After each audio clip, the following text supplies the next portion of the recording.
Vous pouvez facilement le faire avec le levier. Et il sera tout simplement parfait. Et tout.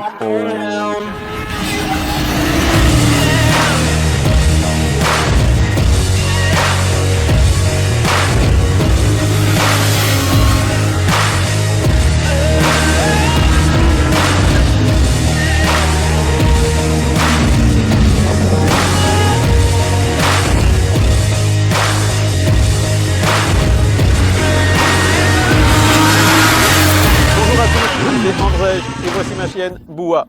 Nous sommes ravis de vous accueillir ici. C'est moi, Bula, bonjour. Boua m'a sauvé aujourd'hui. Chignon. Jour. Il m'a sauvé la vie aujourd'hui car devant vous, il y a la Kawasaki ZX-10R et la Kawasaki ZX-10R qui n'étaient pas censées être ici. Mais il est là. Je le regrette un peu et j'aurais aussi un peu peur si tu roulais sur cette moto parce qu'on va en venir plus tard à combien a coûté la transformation de cette moto. Mais on va se concentrer sur la moto de série et tu m'as sauvé la journée parce que je l'ai essayé 2 fois et je me suis dit non, c'est sûrement moi ou je ne sais pas.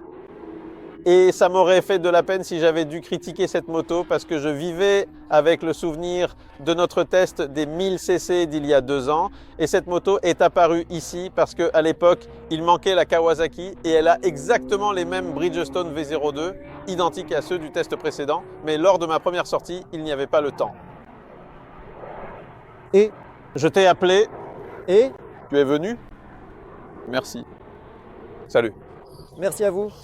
C'était sympa. Mais écoute, ma première impression, c'était que je roule et cette moto, l'accélérateur, c'est-à-dire que je lui donne du gaz, elle répond, et quand je coupe les gaz, elle s'éteint.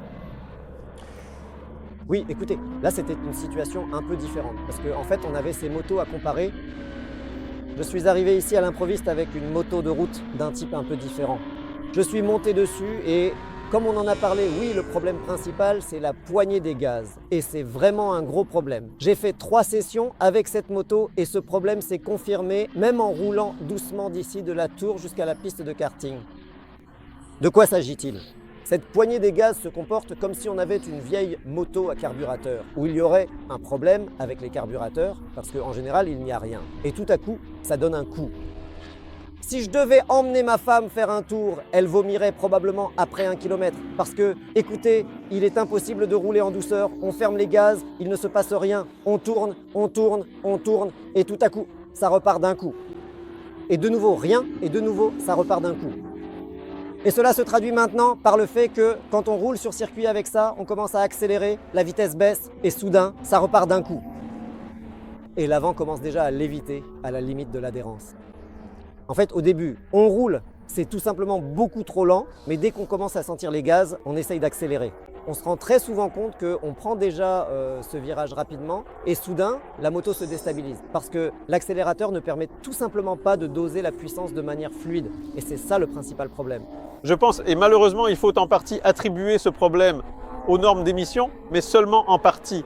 Car le fait que la courbe de puissance soit ainsi, avec un bas régime faible, un milieu faible et soudainement beaucoup de puissance, c'est simplement le résultat de cette course à la puissance. Sur le papier, il faut avoir plus de 200 chevaux pour vendre une moto, parce qu'elle a plus de 200 chevaux.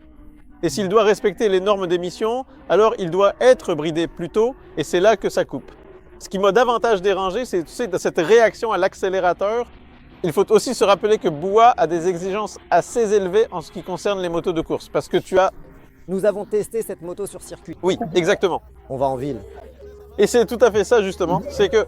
Combien de bières rentrent dans le coffre et combien de paires de caleçons peut-on y mettre ? Mais j'y pensais aussi. C'est le premier litre avec lequel je dois rouler en ville et voir comment il se comporte dans la vie de tous les jours. Parce que... Je vais te dire une chose. J'ai déjà remarqué en venant ici qu'il a un grand angle de braquage et pour un citadin, c'est comme mon ancien ZR 1400. Il tourne très bien alors que celui-ci ne tourne plus aussi bien. J'ai peur de tomber. Oui. Ici, ce qui m'a gêné, c'est cet élément, parce qu'au début, je n'arrivais pas à piloter cette moto aussi précisément qu'il le faudrait.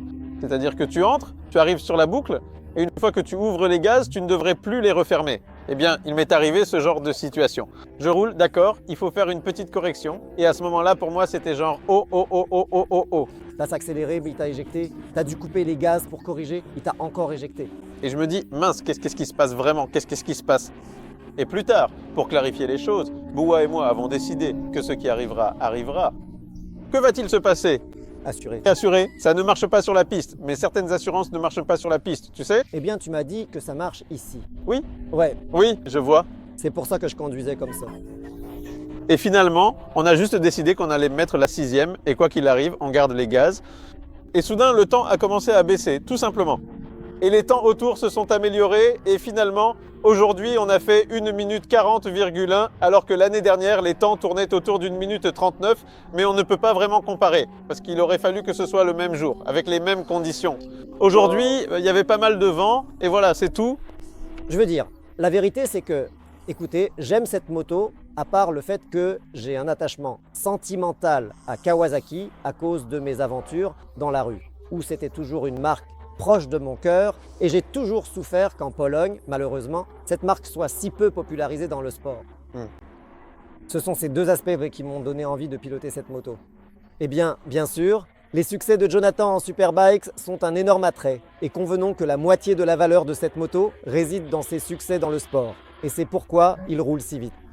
Oui, oui. Quiconque monte sur lui, il est déjà... Et en Europe, cette moto se vend aussi très rapidement, parce que vous devez le savoir. Et ça, c'était pour moi une énigme depuis le tout début. Cette moto est l'une des plus populaires, sinon la plus populaire des motos de track day en Espagne. Et c'est un ami à moi, Daniel Ibalta, entraîneur de la Red Bull Rookies Cup, qui m'a dit que la Kawasaki ZX-10R est la moto la plus facile et la moins chère à modifier, et qu'en général, son utilisation sur circuit te coûte le moins cher par la suite. Je me dis bon, d'accord, mais on monte sur celle-ci, et à mon avis, il faut encore comparer ces 1000cc. Ça va être super amusant. Mais selon moi, cette moto sortie de série, sortie de boîte, elle est plus routière que typée circuit, surtout en ce qui concerne l'accélérateur et l'électronique. Mais finalement, quand on a commencé à rouler plus vite avec, le châssis, la suspension, tout s'est soudainement mis à fonctionner. Non. Écoutez, en ce qui concerne la suspension et le châssis, il n'y a absolument rien à redire. Il ne m'a rien manqué sur cette moto. Aujourd'hui, j'ai juste fait un petit clic pour la durcir un peu. Ah, donc tu l'avais déjà réglé pour moi. Oui, pour toi. Donc vraiment, niveau suspension, c'est une bombe. Le shifter fonctionne très bien, il faut juste s'habituer à la course, car c'est différent d'une moto de course. Le levier d'origine. Mais oui, après un demi-tour, on comprend comment ça marche. Ça marche vraiment du tonnerre. Les freins freinent, aucun problème. Les freins et l'ABS, comme sur toutes les japonaises. L'ABS, c'est une catastrophe. Mais ici, on sentait qu'il fonctionnait. Pourtant, on pouvait quand même freiner fort et il n'y a jamais eu de souci. En fait, une fois, j'ai voulu faire des glissades pour rigoler et là, il s'est déclenché tellement fort que ça a commencé à me jeter un peu, mais c'est juste que j'ai été idiot. Mais as-tu eu un problème avec l'ABS? Non, toi tu t'es concentré aussi sur un autre aspect. Moi je voulais juste rouler vite, pas faire du spectacle. Le Simpson c'est fait pour rouler. C'est un utilitaire. Il roule bien, par contre j'ai perdu le fil. Non, je n'ai jamais eu de problème avec l'ABS qui m'aurait gêné. Honnêtement, s'il ne m'avait pas dit qu'il fonctionnait, je ne l'aurais pas su.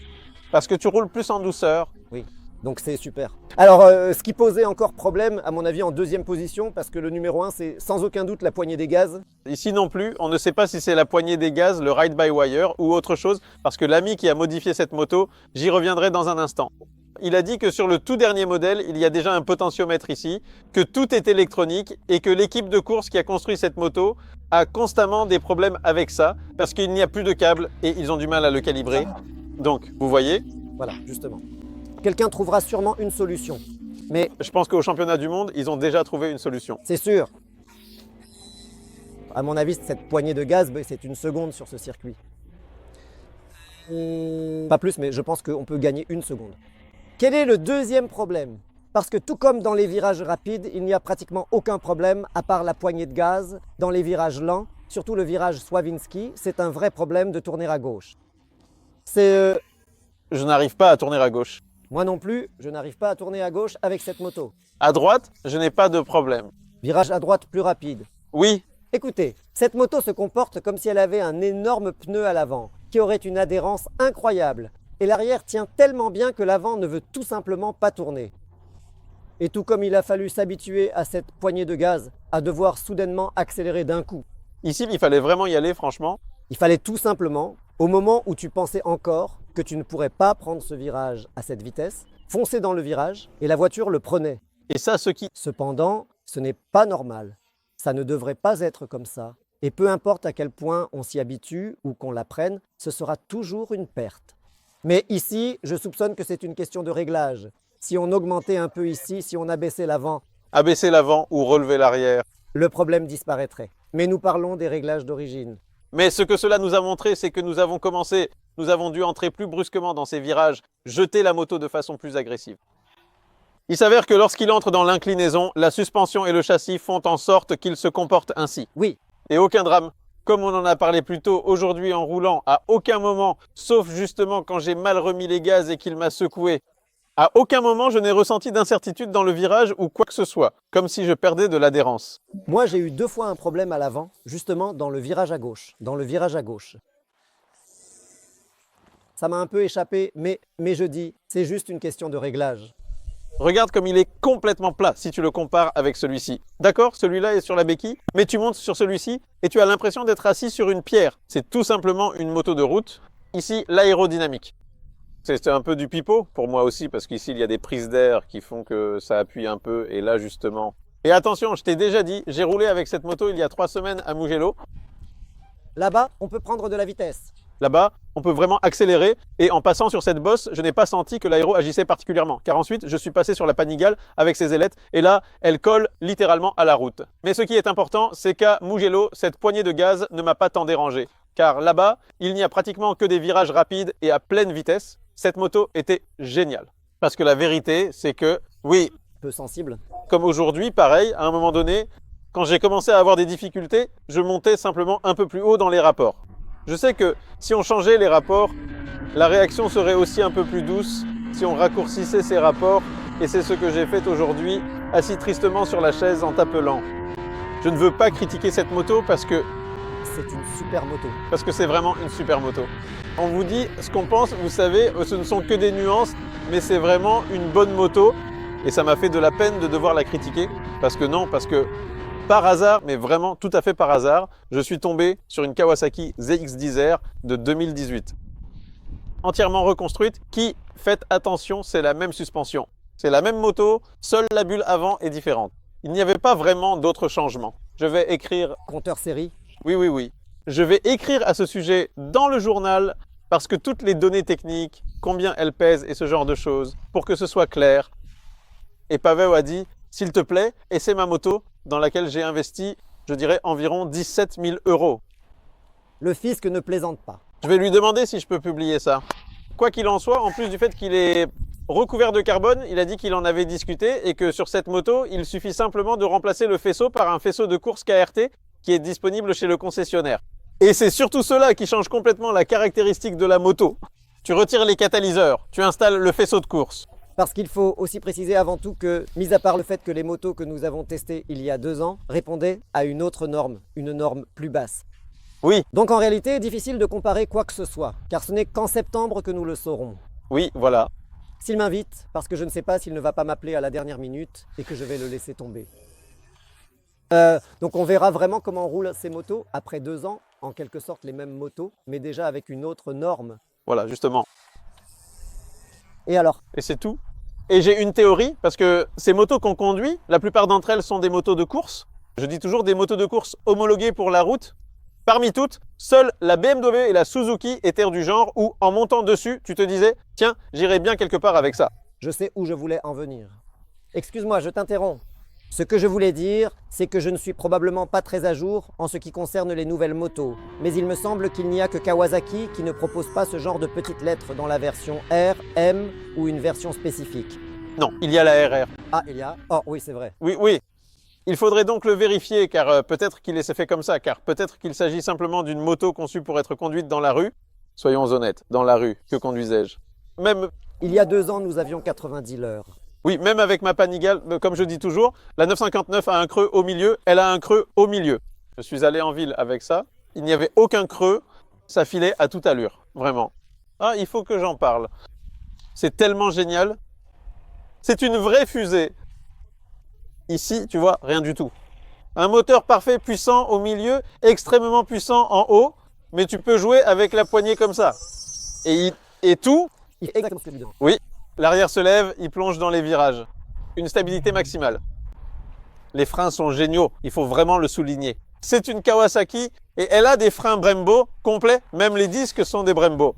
C'est aussi rare, parce que les Suzuki ont des Brembo, mais des vieux Brembo. Oui, des Brembo plutôt bas de gamme. Et aujourd'hui, attention, sois avec, il y avait quelqu'un qui te suivait avec une BMW d'origine et il a dû s'arrêter. Il a dû s'arrêter parce qu'il a dit qu'il devait s'arrêter car ses freins ont lâché, parce qu'il essayait de freiner aussi tard que toi. Dans la ligne droite, il a dit qu'il te rattrapait, mais ses freins ont lâché et c'était fini. Et ici, rien. La façon dont vous avez réglé la poignée au début, c'est ainsi qu'elle est restée jusqu'à la fin. Donc, En général, même si nous avons des câbles en caoutchouc acier ordinaire, oui. Donc je suis curieux. Parce que tu sais, ici, Paweł est allé à fond et je suis vraiment content pour lui. Parce que c'est... Je devais juste sortir avec ça pour 3 tours. Juste pour... Ah d'accord, pour ressentir. Je n'ai plus pu rentrer ensuite. Ok, quand je descends dans un cercle, je dis quelque chose et ok, je descends parce que c'est trop amusant. Je me demande combien d'argent il faut investir dans une moto comme celle-là pour être cool. cool, parce que vous savez, il n'y a pas de limite quand il s'agit de reconstruire des motos, mais ce harnais coûte probablement aussi environ 2000 €. Je pense qu'avec l'échappement, il faut compter 20 000 zlotys et plus les carénages et autre chose. Ce silencieux est-il d'origine? Ce silencieux est d'origine. C'est la moto la plus silencieuse qui existe. La première moto sur laquelle j'ai roulé, je devais utiliser le Shift Light parce que je ne voyais pas, je n'entendais pas le régime moteur. Quand je roulais avec un patient, écoutez, j'avais tout le temps le moteur en sur-régime. Je roulais tout simplement à la coupure parce que j'entendais le sien, mais pas le mien. Oui, oui. Il était vraiment... Jacek Molik était ravi. La moto la plus silencieuse. Wawika. Salutations aux habitants de Ławica. Nous finirons tous sur une Kawasaki ZX-10R et nous apprendrons tout simplement à accélérer. Parce que c'est comme ça que ça va se terminer. Parce que, bon, comme on l'a dit, et aujourd'hui, il y avait une personne, une seule, qui roulait avec cette moto parce que c'est une moto de démonstration du concessionnaire Karlik que nous saluons et remercions beaucoup de nous avoir fait confiance. Il m'a fait confiance à moi, mais il ne te connaissait pas. Mais il a dit, bon, quand j'ai pris cette moto, à quel point elle répondait bien à l'accélération. Elle est tellement prévisible, tellement fluide, parce que c'est un 4 cylindres en ligne. Je serais venu, ah oui? Et je dis que nous ne nous connaissons pas. Alors essayons de faire une moyenne de la vitesse des gens lors d'une journée speed day. Disons que ce sera 1 minute 50, 1 minute 55, et aucun de nous n'a osé aujourd'hui simplement ne pas pousser la machine, mais juste faire un tour. Disons 1 minute 50, 1 minute 55. C'est dangereux. Oui, je sais, on peut tomber. C'est dangereux. Les roues tournent trop lentement. Non, écoutez, c'est en septembre qu'on verra vraiment où nous en sommes, où en est Kawasaki. Oui, oui, oui. On verra bien sûr où en est Kawasaki. Je sais déjà ce que va faire le concessionnaire. Il va mettre un kit ici et ils ne nous le diront pas. Ils enlèveront le faisceau et c'est tout. Parmi les motos, ce que nous appelons les motos en carton, Oui, c'est-à-dire sorties de la boîte. j'ai toujours des doutes que ce sera une histoire du genre. C'est une moto qu'il faut préparer. Mais comme pour la R1 aussi doit être préparée. Nous n'avons pas non plus eu l'occasion de le vérifier. Au niveau du moteur, elle est sympa, mais il faut refaire les freins. Désolé, je préfère refaire le moteur que les freins, parce que les freins étaient, tu sais, nickel. La R1 marche sûrement mieux à bas régime, parce qu'ici, malheureusement, dans cette version écologique, cette moto est une catastrophe totale en bas. Il faut te le dire, c'est dommage, mais c'est comme ça. Écoutez, moi je me sens comme... Ce n'est pas la faute de la moto, non. Probablement pas la faute de la moto, c'est juste que je me suis senti comme à la belle époque des 600 parce que rien. Dès que tu ouvres les gaz, tu perds. Heureusement, il n'y a pas cette pulsation de puissance, ce côté dangereux qu'il y avait apparemment à l'époque des premières motos de la décennie parce que je n'ai pas roulé à ce moment-là, mais je ne sais pas, la première R1 ou quelque chose comme ça, où c'était vraiment un tueur. Parce que ça accélérait d'un coup, c'était la fin. Ici, il n'y a pas ce coup de pied, mais en haut, il y a beaucoup de puissance. Alors qu'en bas, c'est la catastrophe. Je le regrette. Il me semble que ce n'est pas possible parce que j'ai essayé. On ne peut pas régler le contrôle de traction en roulant. Je n'ai pas vérifié. Je t'ai fait confiance. Bien réglé. Mais on l'a réglé sur un et elle continuait quand même à tenir. On pouvait pratiquement toujours ouvrir les gaz à fond, partout. Oui, moi aussi, je faisais comme ça. Et il y a 2 semaines, j'ai roulé ici avec la MV Agusta Brutal 1000 RS. Et là, impossible de relâcher les gaz. Les talons italiens. Et il me semble qu'ils ont leur propre approche du sujet de l'écologie. Oui, les Italiens ont leur propre approche sur beaucoup de sujets. Ils règlent ça d'une autre manière, tout simplement. Ils règlent ça autrement et c'est tout.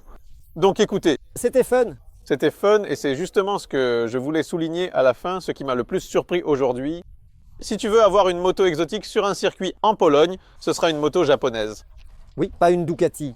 Pas une BMW. Sauf peut-être une MV Agusta. MV Agusta, mais il n'y a plus que des F3, il n'y a plus de F4. Si tu veux 1 litre, À moins que tu n'en achètes une d'aujourd'hui.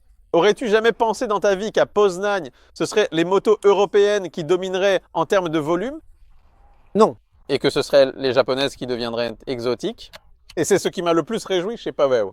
Je l'ai félicité d'avoir eu le cran d'essayer quelque chose de différent. Il a une moto géniale, parce que tu peux mettre de l'argent et ça ne marche pas toujours, mais là, c'est parfait. Je suis tout simplement sous le charme de cette machine. Pour moi, c'est tout simplement le 4 cylindres en ligne idéal. Comme tu l'as dit, c'est la machine la plus exotique sur le circuit. Écoutez, parce que même...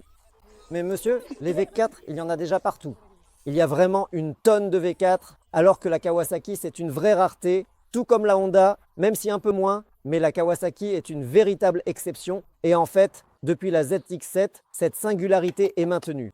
Parce que la dernière Kawasaki populaire en Pologne était la 7, encore avec Tomek Kędzior, Janek Oskaldowicz et Adaś Badziak. Puis les verts ont disparu. Mais ils reviennent. Mais aujourd'hui, nous sommes là. Sur Mawami, c'est nous. C'est grâce à Monsieur Bull, à nous et à Kawasaki Polska qui avons dit que d'accord, allons de l'avant avec cette chose. Oui, peut-être que Janek Oskaldowicz viendrait faire un tour. Janek! Est-ce que tu nous entends? Et l'idée de moi sur YouTube? Tu sais quoi, il m'envoie des vidéos sur WhatsApp. Oh, alors envoie-lui cette vidéo sur WhatsApp. Tu penses qu'on a dit quoi que ce soit sur ces motos? Combien de puissance elle a? 200. Elles ont toutes 200. Toutes. Elles ont toutes 200. Et combien ça pèse? 160. Non. 200. Elles pèsent toutes 200. Non. La ZDR 400 pèse 200. Ne les écoutez pas. Ne vous découragez pas. Ne vous découragez pas. Oui, oui, parce que... Le mieux, c'est d'attendre jusqu'en septembre. Oui. À ce moment-là, Et ce qui est le plus important, si tu es amateur, que tu roules la moto en ville et que cette moto te plaît, tu viendras sur le circuit et franchement, ça va vraiment te plaire, bordel. Tu sais ce qu'on n'a pas encore fait? On n'a pas activé la cartographie, pas en mode full. La cartographie plus douce. je voulais justement dire que même en roulant avec cette cartographie, eh bien, ça peut être un avantage ou un inconvénient. À première vue, ce sera un avantage. Oui, c'est que cette moto ne te tue tout simplement pas. Que cette moto, même si elle a 200 chevaux, même avec la cartographie la plus sportive, oui, ça ne va pas vous effrayer. Et d'accord, peut-être que les pilotes expérimentés veulent tout de suite ressentir toute la puissance. Mais je pense que les moins expérimentés seront ravis parce que cette moto ne tue pas quand on roule à des régimes normaux. Et si tu veux vraiment envoyer, tu montes dans les tours et tu ouvres les gaz. Ensuite, ces 40 chevaux courent. Joli. Très agréable. J'aime particulièrement ces tuyaux en caoutchouc vert. Regardez comment ce tuyau va ici. C'est le vase d'expansion. Il est façonné pour que le tuyau le traverse. Eh bien, chaque détail est clairement raffiné. Eh bien chérie, et alors, que se passe-t-il? Et le cadre et tout. Quel joli support et l'échappement qu'il a, si classique. Bien brûlé. Et des fils verts. Eh bien, vous pouvez renifler. Équipe verte. Joli. Eh bien, sympa. Et vite, très. Je suis curieux à propos de... Qui était le numéro 33? Que ce soit... Alandry. Et les micros So. aussi. Personne n'a conduit de Kawasaki ici. Eh bien, juste nous. Ok, écoute. J'aimerais le monter à nouveau. Dommage que ce soit privé. J'aurais fait. Tu n'as pas réussi à le faire. Enfin, tu sais, maintenant... Mais non, là j'aurais eu peur. Là, je n'avais pas peur. Mais toi, tu aurais senti le sang. Moi, j'ai senti le sang. Et j'ai réalisé que je roulais dans le groupe B. J'ai fait un tour à vide, tu sais. Et tout de suite, c'est passé à 41. Et là, j'ai commencé à accélérer au lieu de me dire, Andrzej, stop. Pour être sûr, c'était 1 minute 40.0. 1 minute 40,1, moi 1 minute 42. Mais j'avoue sans honte que j'ai traîné aujourd'hui et j'ai laissé filer. Je ne voulais pas tuer les pneus. Parce que je comptais sur le fait que tout simplement, ça allait rouler, que le temps allait venir. Andrzej est un gentleman et il se comporte comme tel ici. Oui, les pneus pour les collègues. Les pneus, oui, les pneus pour les collègues. Hashtag pneus pour les collègues.